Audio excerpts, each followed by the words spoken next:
السلام علیکم ورحمۃ اللہ وبرکاتہ.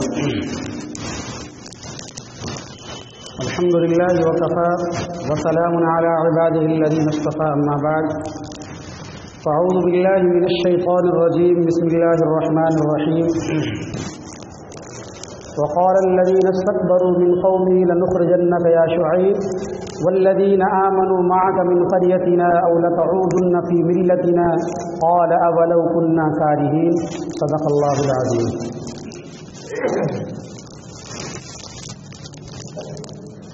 میرے محترم بزرگوں اور دوستوں، ابھی جو میں نے آپ کے سامنے قرآن کریم کی ایک آیت کریمہ تلاوت کی ہے، 9ویں پارے کی پہلی آیت ہے، اور اس میں جو پیغام ہے، جو حکم ہے، وہ آج کے اعتبار سے حالات سے بالکل فٹ بیٹھتے ہیں. وہ چیز بالکل صادر ہوتی ہے کہ جو حالات اس وقت کے ہیں ملک کے، وہ حالات کیسے تھے اس زمانے میں بھی. انبیاء سابقین کے زمانے میں ایسے حالات آتے رہے ہیں اور ایسے حالات آئے ہیں. اس زمانے میں انبیاء سابقین نے کیا طریقہ اپنایا ہے اور اللہ رب العالمین نے اس کے بارے میں کیا حکم دیا ہے، اسی کے تعلق سے اختصار میں بات کروں گا. شعیب علیہ السلام جلیل القدر پیغمبر ہے. اللہ رب العالمین نے جہاں ان کا ذکر کیا ہے، کہیں پہ اصحاب المدین کے نام سے کہا ہے، کہیں اصحاب الایکا کے نام سے ذکر کیا ہے، کہیں اہل مدین کے نام سے ذکر کیا ہے. یعنی اللہ رب العالمین نے حضرت شعیب کو اہل مدین کی طرف بھیجا. کہیں کہتے ہیں ہم نے اس کو اصحاب مدین کی طرف بھیجا. ایک قوم تھی، ایک قبیلہ تھی، اس کی طرف مبعوث کیے گئے حضرت شعیب علیہ السلام. اور شعیب علیہ السلام جو اپنی قوم میں آئے، جو انبیاء کا مشن ہوتا ہے، جو کام ہوتا ہے تمام انبیاء کا دنیا میں آنے کا، اس مشن کو جاری رکھتے ہوئے اپنی قوم کو شعیب علیہ السلام سمجھاتے رہے. لیکن ان کی قوم میں دو بڑی بیماریاں پیدا ہو گئی. ایک تو یہ تھی کہ نبی کی باتوں کا انکار کرتے تھے لوگ. دوسری بات وہ تھی جو ناپ تول میں بہت سب کمی کرتے تھے. ایک کا تعلق حقوق اللہ سے تھا کہ نبی کی باتوں کو نہیں مانتے تھے، اللہ کے احکامات کو نہیں مانتے تھے، نبی کی باتوں کو جھٹلاتے تھے. اور دوسرے حقوق العباد سے جس کا تعلق تھا وہ یہ تھا کہ ناپ تول میں کمی کرتے تھے، لین دین میں بہت کمی کرتے تھے. شعیب علیہ السلام ہر طریقے سے سمجھانے کی کوشش کی ہے، لیکن وہ قوم ماننے کو تیار نہیں ہوئی. اور آخری میں وہی جملہ کہا، وہ اپنے آپ کو حق پہ مانتے تھے اور سوچتے تھے کہ میں حق پہ ہوں. شعیب علیہ السلام نے دعا کی، ربنا افتح بیننا وبین قومنا بالحق وانت خیر الفاتحین، کہ اللہ حق اور باطل کے درمیان واضح فرما دے کہ حق کیا ہے، باطل کیا ہے، ان دونوں کے درمیان جو بات صحیح ہے اس کو تو پیدا فرما دے. یہ بدعا کی طرف اشارہ تھا کہ یہ قوم میری بات نہیں مانتی ہے، میں اس کو سمجھا کر تھک گیا ہوں، لیکن یہ میری بات ماننے کے بجائے انہوں نے یہ جملہ، ان کے جو بڑے لیڈر تھے، جو ان کے حکمراں تھے، انہوں نے یہ کہا، اے شعیب اگر تم میری بات نہیں مانو گے، اگر تم جس دین کی دعوت کو پھیلا رہے ہو اس سے باز نہیں آؤ گے، اگر تم نہیں رکو گے تو دو چیز ہے، ہم تمہیں اپنے بستی سے نکال دیں گے. لنخرجنک یا شعیب، اے شعیب ہم تمہیں نکال دیں گے، ہم تمہیں اس ملک سے نکال دیں گے، جلا وطن کر دیں گے، تمہیں رہنے نہیں دیں گے یہاں. تب جا کے شعیب علیہ السلام نے دعا کی تھی. اب دعا کا نتیجہ یہ ہوا کہ اللہ رب العالمین کے عذاب میں اس کی قوم گرفتار ہوئی. اور عذاب کس طریقے سے آیا؟ اس قوم میں تقریباً کافی روز تک بہت سخت گرمی پڑی، اور وہ لوگ گرمی سے بالکل پریشان ہو گئے. پریشان ہونے کے بعد ایک روز ایسا ہوا، ٹھنڈی ہوا چلی، لوگ جنگل کی طرف بھاگے راحت لینے کے لیے. بادل کا سایہ ہوا، اس طرف راحت لینے کے لیے وہاں سے بھاگے. وہ اصل میں اللہ تعالیٰ کا عذاب تھا.